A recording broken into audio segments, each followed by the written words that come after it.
የንጉስና የባላገሩ ታሪክ በምክረ አበው ሚዲያ። በስመ አብ ወወልድ ወመንፈስ ቅዱስ አሐዱ አምላክ አሜን። የአንድ ሀገር ንጉስ የሚያስተዳድራትን ሀገር ዙሪያ ገባዋን ለመጎብኘት አስቦ ሰራዊቱን ከአንድ ገላጣ ሜዳ ላይ ይተውና አልባሌ ልብስ ለብሶ እንደ ነገሩ በሆነች በቅሎ ይቀመጥና ወደ አንድ መንደር ይዘልቃል። ከመንደሯ መግቢያ ላይ አንድ ባላገር ከገበያ መልስ ጌሾን ተሸክሞ ወደ ቀየው ሲያቀና ያገኘዋል። ንጉሱም ባላገር ለሀገሩ እንግዳ ነኝ፣ እባክህን አካባቢ በቅጡ እንዳውቀው ብትረዳኝ ብሎ ይጠይቀዋል።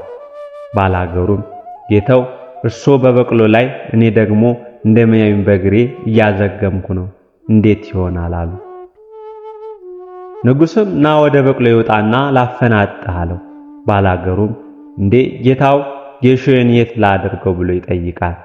ንጉሱም የጌሾን ዋጋ 2 እጥፍ አድርጌ እሰጥሃለሁ ጣለው ይለዋል።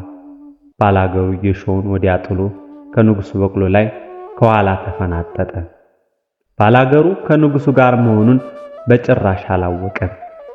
የመንደሩን ውስጡንና ውጩን እያዟዟረ በደንብ ካስጎበኘው በኋላ ሰራዊቱ ተሰብስቦ ደጅ ወደሚጠናበት ገላጣ ሜዳ ላይ ያመራሉ። የሰራዊቱም በፈረስ ላይ ሆኖ መጠባበቅ ከርቀት ያየውና በንጉሱ በቅሎ ከኋላ የተፈናጠጠው እድለኛ ባላገር በነገሩ ግራ ይጋባና ይጠይቃል።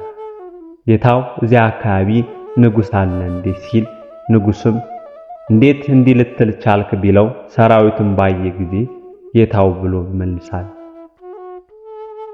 ንጉሱም አሁን እዚያ አካባቢ ንጉስ አለ ይለዋል።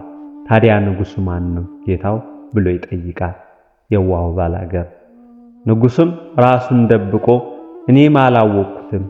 ባላገር ዝም ብለን ወደ ሰራዊቱ እንጠጋና ሰራዊቱ ከየፈረሱ እየወረደ እጅ ሲነሳ አንድ በፈረስ ወይም በበቅሎ የተቀመጠ ሰው ብቻ ይቀራል። ያኔ እኛም ለዛ ሰው እጅ እንነሳለን፣ ያ ሰው ንጉስ ነውና ይለዋል። በዚህ ተስማምተው ሁለቱም ወደ ሰራዊቱ ያቀናሉ። ሰራዊቱ ሁሉ ከፈረሱ ይወርድና ለንጉሱ እጅ ነሳል። ንጉሱ ባላገሩን ወርዶ እጅ ነሳኛል ብሎ ቢጠብቀው ባላገር ሆይ እንኳን ደንግጦ ሊወርድ ምንም ስሜት አልታየበትም። በሁኔታው የተገረመው ንጉሱ ወደ አፈናጠጠው ባላገር ዞር ብሎ ባላገር ንጉሱ ማን ነው ሲለው ባላገሩ ቀልጠፍ ብሎ አሃ ጌታው እኔ ነኝ አለና አረፈ።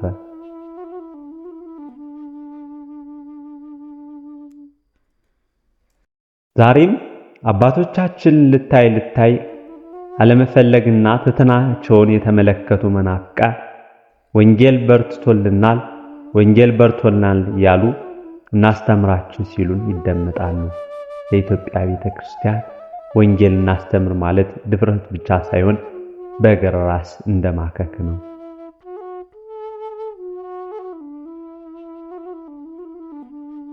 በአንድ ተራራ ላይ 3 ትናንሽ ዛፎች ነበሩ። እያንዳንዳቸውም የየራሳቸው ትልቅ ሕልም ነበራቸው። የመጀመሪያው ዛፍ እኔ ተቆርጬ በወርቅ የተለበጠ በዓለም ላይ ያሉ እጅግ ውድ አልማዞችና ዕንቁዎች የሚቀመጡበት የከበረ ሳጥን መሆን እፈልጋለሁ ይል ነበር። ሁለተኛው ዛፍ እኔ ደግሞ ተቆርጬ ታላላቅ ነገስታት የሚሳፈሩባት ግዙፍ መርከብ ሆኜ ውቅያኖሶችን ማቋረጥ እፈልጋለሁ ይል ነበር። ሶስተኛው ዛፍ እኔ ግን መቆረጥ አልፈልግም፣ ይልቁንም ረጅም ሆኜ አድጌ ሰዎች እኔን ሲያዩ ወደ ሰማይ አሻቅበው ፈጣሪያቸውን እንዲያስቡ መሆን እፈልጋለሁ ይል ነበር። ዓመታት አለፉ። እንጨት ቆራጮች መጡና 3ቱንም ዛፎች ቆረጣቸው። የመጀመሪያው ዛፍ ውድ ሳጥን ከመሆን ይልቅ የእንስሳት መኖ መመገቢያ ሆኖ በበረት ውስጥ ተቀመጠ። ሁለተኛው ዛፍ ታላቅ መርከብ ከመሆን ይልቅ የዓሣ አጥማጆች ትንሿ ጀልባ ሆኖ ተሰራ። ሶስተኛው ዛፍ ደግሞ ምንም ሳይሰራበት ተሰንጥቆ በጨለማ ግምጃ ቤት ውስጥ ተጣለ። በሶስቱም ዛፎች ሕልማችን መክኗል ብለው እጅግ አዘኑ። ነገር ግን ከብዙ ዘመናት በኋላ የመጀመሪያው ዛፍ ውስጥ ድንግል ማርያምና ቅዱስ ዮሴፍ መጡና የዓለም መድኃኒት ክርስቶስን በውስጡ አስተኙት።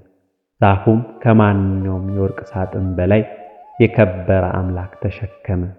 ሁለተኛው ዛፍ ትንሿ ጀልባ ላይ ኢየሱስ ክርስቶስ ከደቀ መዛሙርት ጋር ተሳፍሮ ማዕበሉና ነፋሱን በቃሉ ሲገስጽ ዛፉ የታላቁን ንጉሥ ኃይል ተመለከተ። ሦስተኛው ዛፍ በተራራው ከጨለማ ቤት ወጥቶ የክብር ንጉሥ ኢየሱስ ክርስቶስ የተሰቀለበት መስቀል ሆነ። በዚያ መስቀል ላይ ዓለም ሁሉ የዳነበት። አንዳንድ ጊዜ የሕይወታችን ዕቅዳችን የተበላሸ ተስፋችንም የጨለመ ሊመስለን ይችላል። ነገር ግን የእግዚአብሔር ሐሳብ ከኛ ሐሳብ ይበልጣል። በትዕግስት ከጠበቅን እርሱ ያዘጋጀልን ክብር እኛ ካሰብነው ሕልም እጅግ ያላቀ ነውና። ምክረ አበው። በአንድ ሀገር ለንጉሱም ለሕዝቡም ያስቸገረ ሌባ ነበር።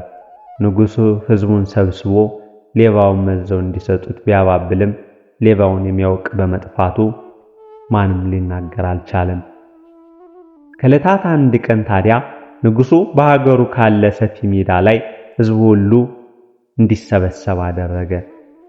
እንደ ወትሮው ሁሉ ዛሬም ሕዝቡ ሌባውን እንዲያጋልጥና እንዲሰጠው ተናገረ። ነገር ግን ምንም ፍንጭ አላገኘም። በዚህ ጊዜ በአካባቢው ካለ አንድ ጨለማ ቤት ውስጥ አንድ አህያ እንድታሰር አደረገና ለሕዝቡ የሚከተለውን መመሪያ አስተላለፈ እንዲህ ሲል፣ እዚያች ትንሽ ቤት ውስጥ አንድ አህያ ታስሯል። ሁላችሁም በተራ ወደዚያች ክፍል እየዘለቃችሁ የአህያውን ጭራ ትጨብጣላችሁ አላቸው። በዚህ ጊዜ አህያው ሌባው ሲነካው ያናፋል። ያኔ ሌባውን እናውቀዋለን ይላል። በሌባው ምክንያት ሊታወክ የሰነበተው ሕዝብ ደስ አለውና ሂደቱ ቀጠለ። ሕዝቡም ሁሉ በየተራ እየገባ የአህያውን ጭራ እየጨበጠ ይወጣ ጀመር። ሁኔታው ቀጥሎ የሌባው ተራ ደርስና ወደ ጨለማው ቤት ይዘልቃል። ከቤቱ ውስጥ ከአህያዋ በስተቀር ምንም የለም። ሌባው ግራ ቀኙን አይቶ ተመለከተ። የአህያውን ጭራ ቢነካ ያጋልጠኛል ብሎ ስላሰበ አንተ አህያ ሞኝን ፈልግ ይልና ጭራውን ሳይጨብጥ እንዲሁ ይወጣል። በልቡም ሰራውለት ይህ ጅን ንጉሥ ይላል።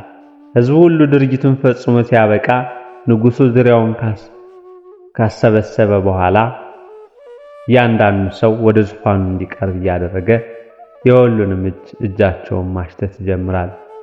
ይህንን ያደረገው ያለ ምክንያት አልነበረም። የአህያውን ጭራ ውድና ልዩ የሆነ ሽቱ ቀብቶ ስለነበር እንጂ። ሌባው ግን ሀገር ሰላም ብሎ መዳፉን ለንጉሥ ይሰጥና ሲሸተት ባዶ ሆኖ ይገኛል። ከዚያም ያው እርምጃ ይወሰድበትና ሀገሪቱ በንጉሡ ብልሃት ከመታወክ ዳነች ይባላል። አበው ሲናገሩ እውነተኛ ፍርድ፣ እውነተኛ ዳኛ እስኪገኝ ይዘገያል ይላሉ። በዚህ ታሪክ በአህያ ያልመጠቀም በጥበብ ማስተዳደር ሁልጊዜ አጭበርባሪ እንደሆኑ አይዘልቅምና ራሳችንን ወቅሰን ንስሐ መግባቱ ብልህነት ነው። ምክረ አበው